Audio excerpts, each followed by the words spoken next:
বিতর্ক যেন পিছু ছাড়ছে না স্থানীয় সরকার উপদেষ্টা আসিফ মাহমুদ সজীব ভুঁইয়াকে।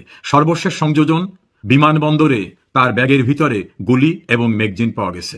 অস্ত্র আইনের সংজ্ঞা অনুযায়ী এগুলি অস্ত্র, তিনি এয়ারপোর্টে এগুলো নিতে পারেন না। গণমাধ্যমে এই সংবাদ আসার সঙ্গে সঙ্গেই হঠাৎ করে ওহী নাযিল হলো, গণমাধ্যম থেকে সংবাদ সরিয়ে নেওয়া হলো। কিন্তু সামাজিক যোগাযোগ মাধ্যমে এটা প্রচারিত হওয়ার ফলে তিনি একটা ব্যাখ্যা দিতে চাইলেন। সেই ব্যাখ্যাটা তিনি ফেসবুক স্ট্যাটাসে এমনভাবে দিলেন যে সেই ব্যাখ্যার কারণে নতুন করে আলোচনা এসেছেন। তিনি বলেছেন তিনি আন্দোলন করতেন, তখন তার কোনো প্রোটোকল ছিল না, তার জীবনের নিরাপত্তা ছিল না, সে কারণে তিনি বৈধ অস্ত্র ব্যবহার করেন। ওই দিন সকালে দ্রুত গতিতে যাওয়ার কারণে ব্যাগ চেক করতে পারেননি, ফলে ব্যাগের ভিতরে ম্যাগজিন এবং গুলি ছিল। এখান থেকে আলোচনাটা আরো সম্প্রসারিত হয়েছে, কারণ শেখ হাসিনা প্রশাসন আমলে তিনি অস্ত্র কিনেছেন বা অস্ত্রের লাইসেন্স পেয়েছেন, তার স্টেটমেন্ট যদি সঠিক হয় তাহলে সেটাই আমাদের ধরে নিতে হবে।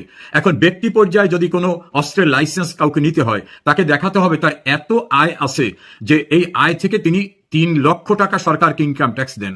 এটা 1 বছরের না, লাস্ট 3 ইয়ার্সের দেখাতে হবে, অর্থাৎ 9 লক্ষ টাকা 3 বছরে তিনি ইনকাম ট্যাক্স দিয়েছেন। এটা প্রথম। দ্বিতীয়, দেখাতে হবে যে তিনি যেখানে থাকেন সেখানে এ জাতীয় আগ্নেয়াস্ত্র রাখার নিরাপদ পরিবেশ রয়েছে, অর্থাৎ প্রোটেক্টেড হাউসে থাকেন। তৃতীয়, দেখাতে হবে তিনি এমন একজন ব্যক্তি যার হাতে আগ্নেয়াস্ত্র গেলে তার প্রতিপক্ষরা নিরাপদ থাকবেন। এ বিষয়ে সরকারের বিভিন্ন গোয়েন্দা সংস্থা রিপোর্ট দেবে, সেই রিপোর্টের উপর স্যাটিসফাইড হলে তখন সরকার তাকে লাইসেন্স দেবেন। লাইসেন্স পাওয়ার পরে তিনি বিপুল মূল্যে এই পিস্তলটা কিনতে পারবেন। এখন প্রশ্ন উঠছে, শেখ হাসিনা গভর্নমেন্ট আমলেই তো ওনার প্রোটেকশন এর প্রশ্ন ছিল, ওনার স্টেটমেন্টটা যদি সঠিক হয়, কারণ উনি উপদেষ্টা হওয়ার পর তো আর ওনার প্রাইভেট পিস্তলের দরকার নাই, উনি দেহরক্ষী পেয়েছেন, পুলিশ প্রোটেকশন পেয়েছেন। তাহলে শেখ হাসিনা প্রশাসন ওনার পক্ষে এ জাতীয় কোনো রিপোর্ট দিয়েছিল কিনা এবং তারা ওনাকে পিস্তলের লাইসেন্স দিয়েছিলেন কিনা, উনি পিস্তল কিনেছেন কিনা। এর সঙ্গে প্রাসঙ্গিকভাবে এসেছে, উনি যখন আন্দোলনের নেতৃত্ব দেন, ওনার পরিচিতিটা উনি বলেছেন ছাত্রনেতা, থাকেন বিশ্ববিদ্যালয়ে। ছাত্রনেতার কিভাবে 3 লক্ষ টাকা ইনকাম ট্যাক্স দেওয়ার ক্যাপাসিটি ওঠে এবং 3 বছরে 9 লক্ষ টাকা? তাহলে তিনি ব্যবসা করেন, তাহলে তিনি একজন ব্যবসায়ী হয়ে কিভাবে ছাত্রদের তিনি উস্কে দেওয়া বা আন্দোলনের নেতৃত্বে দেওয়ার ঘটনা ঘটিয়েছিলেন? তিনি তাহলে তো ছাত্র কমিউনিটির বাইরে বহিরাগত ছিলেন, কারণ ব্যবসা শুরু করলে তো তখন তিনি ছাত্র থাকার কথা না। সেকেন্ড এসেছে, তিনি কোন বাসায় থাকতেন? মেসে থাকতেন না হলে থাকতেন? যদি হলে থাকেন সেখানে তিনি পিস্তলের লাইসেন্স পাওয়ার উপযুক্ত না। যদি তিনি মেসে থেকে থাকেন সেখানে পাওয়ার উপযুক্ত না। তিনি যদি ওয়েল প্রোটেক্টেড বাড়িতে থেকে থাকেন তাহলে তিনি পাওয়ার উপযুক্ত। তাহলে ওয়েল প্রোটেক্টেড বাড়িতে থাকতে গেলে তার যে এই ব্যয় নির্বাহ তার কিভাবে হতো?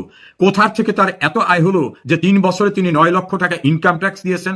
তা 9 লক্ষ টাকা ইনকাম ট্যাক্স দিলে তার কি পরিমাণ ইনকাম ছিল? এরপরে তাকে পিস্তল কিনতে হয়েছে। এর সঙ্গে যুক্ত হয়েছে তার আয়ের উৎসটা কি? তিনি তার বাড়ির যে পরিচিতিটা এবং বিভিন্ন গণমাধ্যমে যেটা উঠে এসেছে, পৈতৃক যে সম্পত্তি তার প্রাপ্য, সে হিসাব অনুযায়ী এত টাকা প্রতি বছরে তার প্রফিট হওয়ার মতো কোনো কারণ ছিল না, যেখান থেকে তিনি 3 লক্ষ টাকা করে ইনকাম ট্যাক্স দিতে পারবেন। তিনি যখন বিশাল গাড়ির বহর নিয়ে এলাকায় গেলেন, প্রচন্ড বিতর্কে পড়েছিলেন তিনি যখন ঢাকায় বিভিন্ন ওয়ার্ডে কাউন্সিলর নিয়োগ করবেন, তখন অনলাইন অ্যাক্টিভিস্টরা সুনির্দিষ্ট করে বলছেন যে বিপুল টাকা নিয়ে তার ইচ্ছামতো ব্যক্তিদের নিয়োগের ব্যবস্থা করছেন।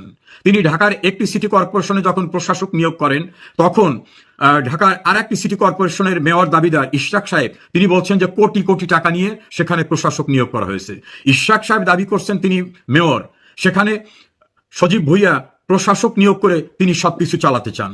আবার তার বাবা ঠিকাদারি লাইসেন্স করলেন, সেই লাইসেন্সের কথা তিনি জানেন না বললেন। একের পর এক বিতর্ক, তার এপিএস এর কোটি কোটি না শত কোটি টাকা দুর্নীতির অভিযোগ উঠল। দুর্নীতি দমন কমিশন সেটা অনুসন্ধানে গেছে, আলোর মুখ দেখবে কিনা সেটা আমরা জানি না। একটার পর একটা বিভিন্ন বিতর্কে আসিফ মাহমুদ সজীব ভুঁইয়া যে পর্যায়ে পৌঁছেছেন তার চূড়ান্ত হলো বিমানবন্দরে নিষিদ্ধ এলাকায় তার ব্যাগের ভিতরে গুলি পাওয়া, ম্যাগজিন পাওয়া। এখানে প্রসঙ্গ উঠেছে, তাহলে প্রথমে যে চেকিং পয়েন্টটা, সেখানের মেশিনটি কি এটাকে ডিটেক্ট করতে পারেনি, নাকি তাকে কোন রকম চেক ছাড়াই ছেড়ে দেওয়া হয়েছিল? তাহলে কি মেশিনটি নষ্ট ছিল? যারা ছেড়ে দিয়েছেন তাদের বিরুদ্ধে কি ব্যবস্থা নেওয়া হয়েছে? সজীব ভুঁইয়া কি ব্যাখ্যা দিয়েছেন কিভাবে তিনি নিলেন? এবং তার কাছে পাওয়া ম্যাগজিন এবং গুলিটি যারা ব্যাক করে নিয়ে আসলো তারা কারা? কারণ লাইসেন্স তো ওনার, উনি ছাড়া অন্য কেউ তো সেটা বহন করতে পারে না। সরকারের পক্ষ থেকে কিন্তু এখন পর্যন্ত সন্তোষজনক কোনো ব্যাখ্যা দেওয়া হয়নি। যদি আসিফ মাহমুদ সজীব ভুঁইয়ার ব্যাপারে সরকার কোনো স্টেটমেন্ট দেয় যেটা গ্রহণযোগ্য, সেটা অবশ্যই গৃহীত হবে। যদি না থাকে তাহলে কেঁচো খুঁড়তে সাপ বেরিয়ে আসার মতো পরিস্থিতি হতে পারে। একজন ছাত্রনেতা যিনি সহিংস আন্দোলনে ছিলেন এবং তিনি স্টেটমেন্ট দিয়ে বলেছেন 5 তারিখে শেখ হাসিনার স্বাভাবিক পতন ঘটাতে না পারলে তারা সশস্ত্র প্রতিরোধে সশস্ত্র যুদ্ধে যেতেন। অনেকেই বলছেন সেই সশস্ত্র যুদ্ধে যাবার জন্য তাদের যে আগ্নেয়াস্ত্রের প্রস্তুতি ছিল, সেই প্রস্তুতির অস্ত্র কি আসিফ মাহমুদ, সজীব ভুঁইয়া এবং তার সহযোদ্ধারা এখনো তাদের কাছে রেখেছেন? বিমানবন্দরে পাওয়ার অংশটা কি তারই অংশ? এই বিষয়গুলি কিন্তু আলোচনায় এসেছে এবং আসিফ মাহমুদ, সজীব ভুঁইয়া আইনের ঊর্ধ্বে না।